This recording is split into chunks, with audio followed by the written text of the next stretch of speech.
Welcome to our channel. Today we how to authorize cloud receipt storage with Evernote for taxes. Quick tutorial step by step clearly. To begin, open your Evernote app or navigate to the Evernote website. Log into your account using your credentials. Next, locate the notebook where you want to store your receipts. Create a new notebook by selecting the option to add a notebook if needed. Name the notebook clearly, such as tax receipts or expense tracking.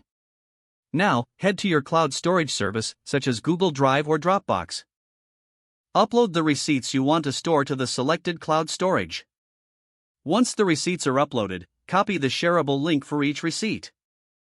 Return to your Evernote app. Click on the notebook you created earlier. Create a new note for each receipt. In the note, add the title of the receipt and any necessary details. Paste the shareable link of the receipt from your cloud storage.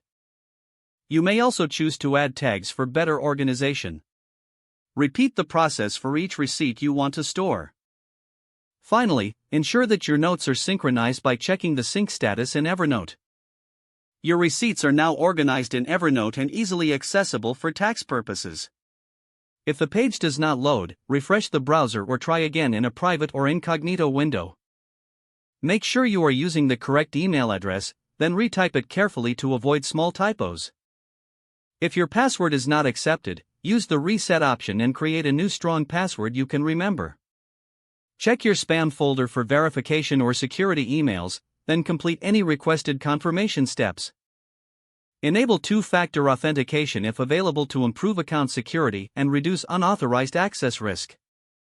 After signing in, review your profile details so your contact information and settings are accurate and current.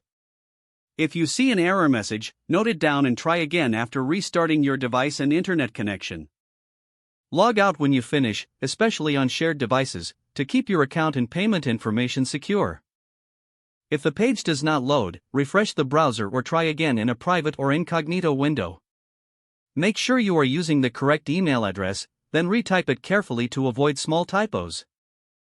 If your password is not accepted, use the reset option and create a new strong password you can remember. Check your spam folder for verification or security emails, then complete any requested confirmation steps. Don't forget to like this video and subscribe to our channel for more step-by-step tech guides.